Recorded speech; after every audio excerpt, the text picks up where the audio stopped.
Es que tenemos muchos temas hoy. Ayer creo que hicimos un recorrido increíble sobre todo lo que es normativa, todos esos problemas, economía, producción. La verdad que fue increíble cómo se pudo tratar tantos temas en un día. Pero no se nos hicieron largos y la prueba es que salimos de aquí tardísimos y todos encantados con esa terminación del enoturismo tan animada, donde se manejaron cifras que a todos nos sorprendieron. Creo que era el comentario de anoche en el magnífico cóctel, en aquel claustro tan hermoso. No sabíamos que se movía tanto dinero con el enoturismo. Bueno, pues aquí hay muchos empresarios que se animen. Entonces, hoy vamos a tratar temas también de un gran interés, que son, ahora ya hemos terminado de producir, tenemos todas las normativas, las barreras, sabemos que nos tenemos que poner de acuerdo a nivel iberoamericano, nos tendríamos que poner de acuerdo todos, pero yo creo que si el bloque Iberoamérica se pone de acuerdo sería ya un paso enorme lo que hubiéramos dado al frente. Es decir, nosotros vamos a intentar, ya sería un gran paso si los países latinoamericanos se pusieran de acuerdo, pero vamos, eso es como pedir que nos pongamos de acuerdo los europeos, es casi impensable. Entonces hoy vamos a tratar de temas que muchos de los cuales son enormemente novedosos, pero lógicamente, aunque todos ya han bebido ayer más de una copita de Jerez, sí es verdad que todo el mundo tiene una gran curiosidad por cómo hace Jerez. Ayer veíamos su capacidad de producción, entonces, cómo hace con sus vinos, y nadie mejor que el presidente del Consejo Regulador para explicárnoslo. Entonces, su tema va a ser nuevos enfoques en la comercialización de un producto tradicional. No nos olvidemos que es una de las denominaciones de origen más antiguas y se comercializó muchísimo antes. Uno de los grandes vinos que viajó antes y que se comercializó antes, caso del vino de Jerez. A mí me cuesta trabajo presentar a Beltrán Domecq porque es amigo, porque nos conocemos hace 40 años, aunque decir eso no nos favorezca a ninguno de los dos. Y ayer yo le contaba que tengo fotos insólitas suyas y mías catando con el profesor Peinón México. O sea que estamos hablando de unas épocas. Ramón Vélez, que está detrás, tampoco está lejos de esa época. Pero Beltrán es enólogo, Beltrán es bodeguero, Beltrán es todo. Es vino de Jerez.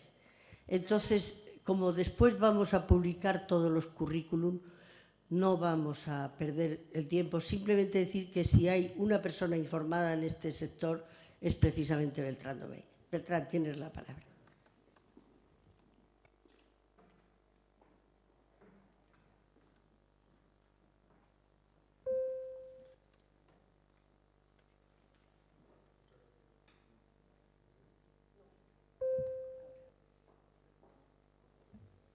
¿Sí me oye? Pues muchas gracias, María Isabel. Los años han pasado, pero por nosotros casi no. Seguramente nos encontramos mucho mejor que otros que han bebido pócimas, no la de Jerez, anoche, hasta altas horas. Bueno, mi presentación se refiere a la promoción de un vino singular que naturalmente es el vino de Jerez. El vino de Jerez ha vivido una serie de cambios, pero es un vino singular que es el resultado de unas condiciones naturales muy especiales y de una muy larga historia, con una identidad mantenida en el tiempo. Las cosas más importantes que habría que definir, aunque yo voy a hablar sobre la cuestión gastronómica, me gustaría dar una introducción sobre lo que es el vino de Jerez para mucha gente que no son de aquí. En primer lugar, el marco geográfico es la región vinícola más meridional de Europa continental, con una viticultura de clima cálido, ubicado en el sur peninsular y que tiene una serie de condiciones climatológicas muy especiales.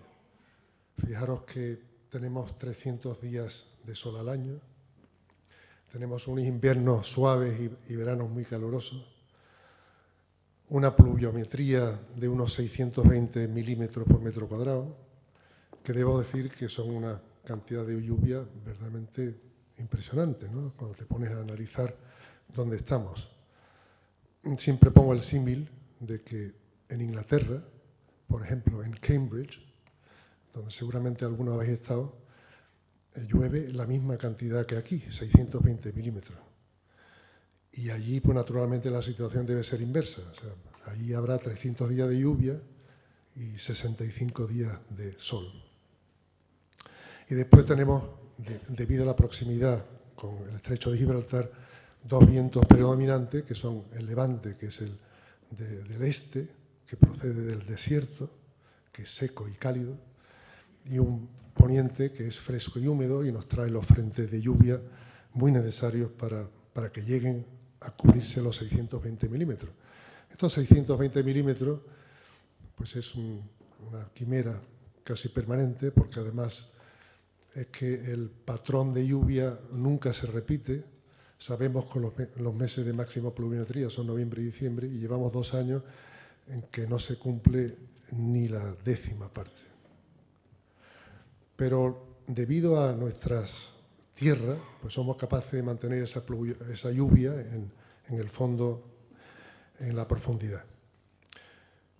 Nuestro marco de Jerez son 7.000 hectáreas de viñas que están ubicados en las 3 principales ciudades, que son Jerez de la Frontera, el Puerto Santa María y Sanlúcar. Forman un triángulo verdaderamente sagrado, que es precisamente donde se encuentran estas maravillosas tierras, y fijaros qué proximidad tenemos con el Atlántico. Naturalmente acompañados de una serie de poblaciones que son Trebujena, Chipiona, Chiclana, Rota, Puerto Real y Lebrija. Factor importantísimo, condicionante a la producción del vino de Jerez. Como sabéis, la viña no se riega, está prohibido, y dependemos exclusivamente de la lluvia. Y esta tierra tiene una característica muy especial, se llama albariza, porque viene de albo, de blanco en latín. Es muy rica en carbonato cálcico y con una gran capacidad de retención de agua. Y además es muy profunda. De hecho, las raíces de la uva palomino profundizan a algo así como 4 o 5 metros para percibir la lluvia, percibir el agua cuando no ha llovido. Otro factor importante de las características por qué producimos vino de Jerez son las variedades de uva. Pues en primer lugar es la uva palomino, es la uva que es la que representa más del 90% de la superficie plantada. Y fijaros bien, ¿no?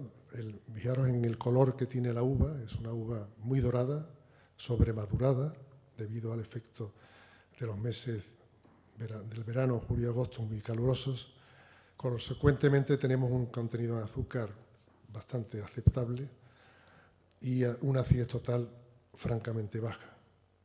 Este factor, realmente la sobremaduración, provoca pues que no haya nada más que fundamentalmente ácido tartárico y mínimo de málico. También tenemos la Pedro Jiménez, que es la uva que vamos a solear para producir los vinos Pedro Jiménez, y la Moscatel, que normalmente está plantada en las zonas cercanas al mar, o sea, cercanas a las tierras arenosas. Otro factor importante de por qué producimos vino de Jerez es el factor historia. La verdad es que son 3.000 años produciendo vinos. Los fenicios nos introdujeron al cultivo de la vid, fundaron Cádiz hace 3.000 años, es la ciudad más antigua del occidente europeo, y fundaron Jerez, que lo denominaron Xera, en el año 700 a.C. O sea, ha sido una actividad ininterrumpida vitivinícola en la cual hemos tenido civilizaciones que nos han hecho hacer los vinos que hacemos, y así tenemos pues los griegos, los cartagineses, los romanos, vinum seritienses, que enviaban a Roma en ánforas, y vinos exportados de Jerez desde tiempos remotos. Después de los romanos, pues tuvimos también la invasión de los moros, que estuvieron aquí durante 500 años. Bueno, los moros, como sabéis, pues no le permitía a su religión beber alcohol, no sé, lo dudo. Pero realmente no permitieron el cultivo de la vid, hacían las pasas, nos introdujeron a la destilación, curiosamente, ellos para funciones de producción de perfumes o para sanitarios, e inclusive nos introdujeron en la que es la concentración del mosto, cosa verdaderamente también curiosa. Y nos dieron un nombre que es Xeris, y lo veis perfectamente en el mapa del Idrisi, que pienso ver dentro de 2 semanas en Oxford, en Inglaterra. Bueno, pues esto fue un gran problema, porque realmente el vino de Jerez pues, se llama, como sabéis, sherry también. Entonces, los siglos XVI y XVII es la expansión comercial, donde tenemos los vinos que se van a América. Hay un importante comercio de destilados de vinos de Jerez, que eran aguardientes, que iban a Holanda, y por eso se llama la Holanda todo destilado de vino en la reglamentación española. Y hay una vinculación enorme con Inglaterra, el vino sherry. Los ingleses, como sabéis, que tienen una gran habilidad para hablar otros idiomas, pues no podían pronunciar Jerez y se dedicaron a utilizar el último nombre que habían oído, que era lo que tenían los moros, que era Xeris, y lo transformaron en sherry. De ahí, bueno, pues realmente el vino de Jerez tiene una gran importancia en el Reino Unido, y de hecho da fe esto nuestro insigne William Shakespeare, que escribió, que tuvo un personaje que se llamaba Falstaff, que habla sobre el vino de Jerez muchos versos, y siempre hablando sobre su calidad y su habilidad para darle el ánimo a los guerreros.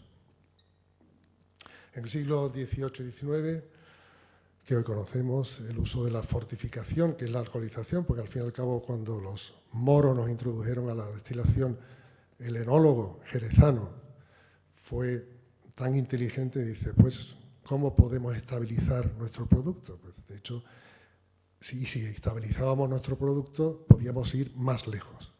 De hecho, y fueron alcoholizando el vino de Jerez, el vino que producían aquí, y al alcoholizarlo, pues podían llegar hasta Inglaterra o a países nórdicos europeos.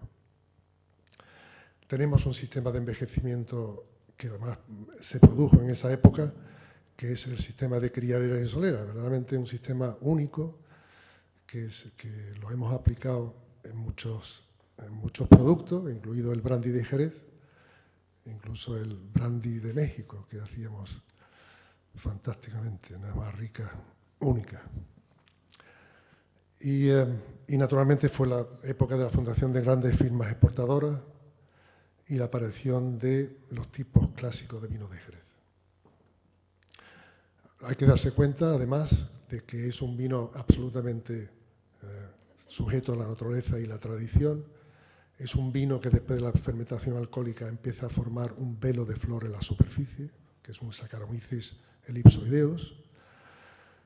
Y este es un elemento importantísimo porque ahí más o menos definimos una serie de vinos que van a seguir este camino del velo de flor, que no le permite la oxidación del vino, y que producirá los vinos que denominamos finos y manzanillas. Y naturalmente el otro factor importante es el tiempo, el envejecimiento.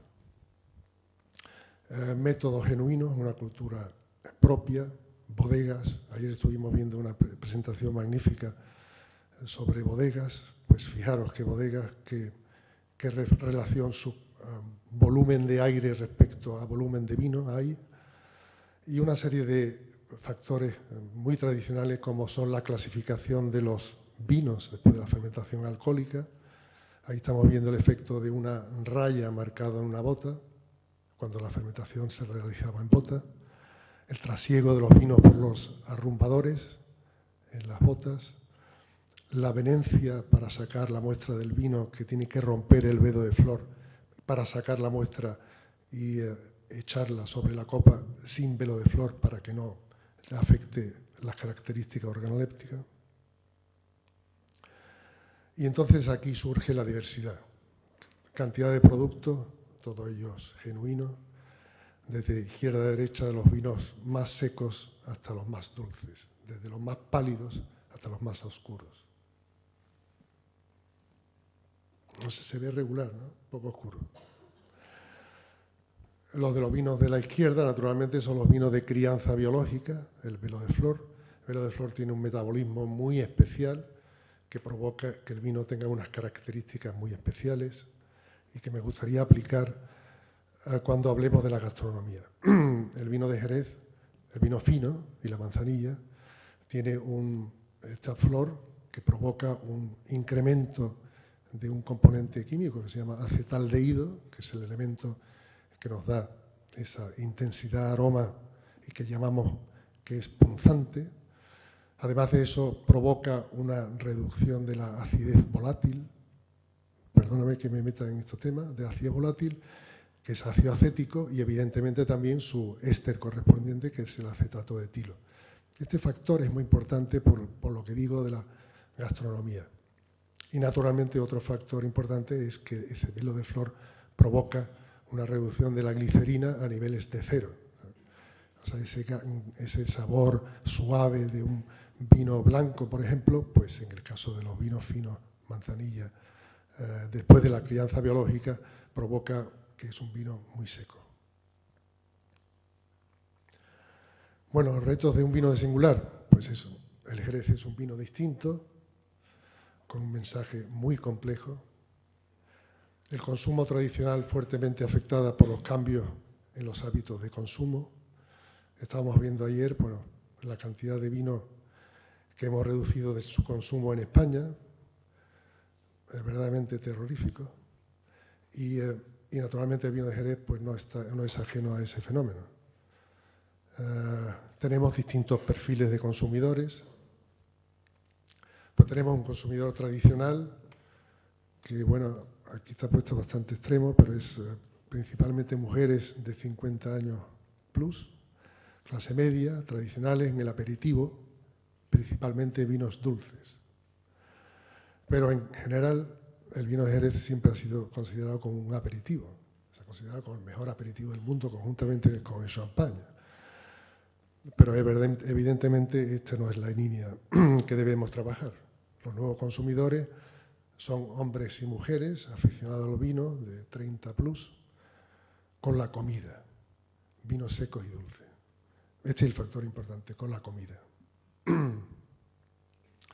Entonces, la estrategia de comunicación del Jerez es que el futuro de Jerez está en el desarrollo de estos nuevos consumidores que ven el vino singular y que lo denominan vino. Este es el grave problema del vino de Jerez, es que no lo consideramos vino. Esto es una cosa intermedia entre un vino, un licor. No sé. El vino de Jerez es un vino y eso es lo más importante que tenemos que comunicar. Y la comunicación del Jerez debe ser usar tanto las claves del vino, poniendo en manifiesto sus principales valores, la singularidad, diversidad y sobre todo la versatilidad. La versatilidad porque, bueno, tenemos la dificultad de que tenemos un vino que tiene varios nombres. Tienes Jerez, tienes Jerez y tienes Sherry. Muy distinto, el primero y el último, gracias a los ingleses, pero evidentemente tenemos que utilizarlo porque es lo que es más conocido. Entonces, y a su vez tenemos la línea de vinos tan pálidos, tan secos o tan oscuros y tan dulces como el Pedro Jiménez y todos los intermedios. Somos, yo creo que la enología jerezana es admirable porque con una sola variedad de uva, la Palomino, somos capaces de producir 5 productos totalmente distintos, que la única diferencia son 2 grados alcohólicos, 2 porcentajes de alcohol. Finos manzanilla a 15 grados, amontillados, olorosos y palo cortado. Todos de una variedad de uva. me parece increíble. La comunicación del Jerez debe usar, por tanto, las claves del vino, poniendo de manifiesto sus principales valores: singularidad, diversidad y versatilidad. Perdóname. El objetivo, llevar el vino de Jerez a la mesa. Entonces, os voy a explicar un poco, así como os explicaba que el fino y la manzanilla son verdaderamente versátiles, porque somos capaces de maridar con productos como, por ejemplo, algo que tenga vinagreta, que es imposible de maridar con un vino normal. Precisamente el factor de la baja acidez volátil es un factor complementario que provoca que el vino fino y la manzanilla vayan bien, o armonicen bien con las ensaladas con vinagreta o con cualquier cosa que tenga vinagreta. Obvio decir que el langostino y el vino fino o la manzanilla pues es un producto único, o el jamón serrano, fantástico. Lo siento la hora que es porque me debía de entrar ganas de comer. Entonces, naturalmente el amontillado, pues, por un producto de la tierra como es el atún, es yo creo que el perfecto maridaje. Las carnes, las carrilladas ibéricas con los olorosos, etc. Bueno, y los postres con los creams y el Pedro Jiménez. Entonces, de hecho, el Consejo Regulador ideó una aplicación, era el concurso de la que se llama Copa Jerez, y vamos a celebrar la 5ª Copa Jerez, que es un concurso internacional de maridaje, armonías, gastronómico con el vino de Jerez. Es un concurso que se desarrolla en 7 países, principalmente, naturalmente, España, Estados Unidos, Reino Unido, Holanda, Alemania, Bélgica.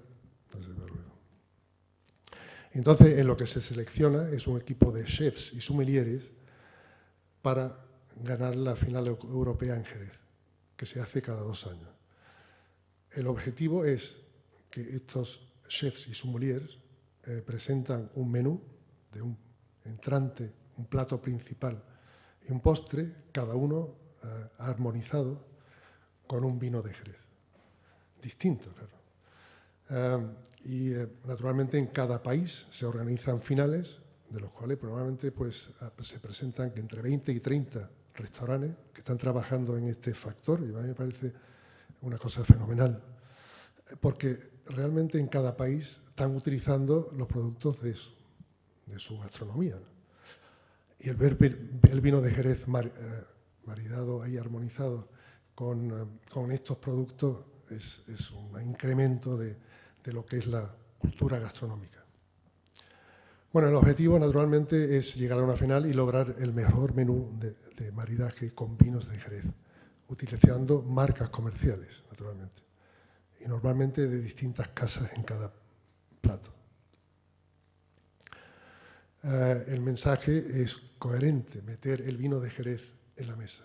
Los participantes y jurados son de máxima nivel, lo que ayuda a posicionar el Jerez en el top de la gastronomía. Los mensajes de diversidad y versatilidad, múltiples cocinas, estilos, alimentos. Resalta la internacionalidad del vino de Jerez y comunica el correcto uso del producto, copas, temperaturas, etc. Ya sabemos que en Jerez tenemos unos bares maravillosos de tapas y de hecho han hecho unas creaciones fantásticas. La verdad es que el tema de las copas es importante. Alguien me criticaba ayer que por qué estábamos bebiendo en copas de vino. Bueno, pues es que el vino de Jerez es un vino. Aparte del catavino magnífico, grande, que se nos pone algunas veces, normalmente que en un bar lo que nos dan es un catavino que es puro cristal, que lo llenan hasta el borde, no te da ni para ver el vino ni para olerlo. Y aparte de eso, pues la temperatura. El vino de Jerez tiene una temperatura de consumo, el vino fino a manzanilla 5 o 7 grados, y los demás se deben de beber entre 12 y 15 grados. ¿Por qué? Porque el grado alcohólico es bastante elevado, entonces, si no, la agresividad del alcohol puede afectar la lengua y si está fresco, esa agresividad se reduce considerablemente. Y nada más. Muchas gracias por vuestra paciencia en escuchar.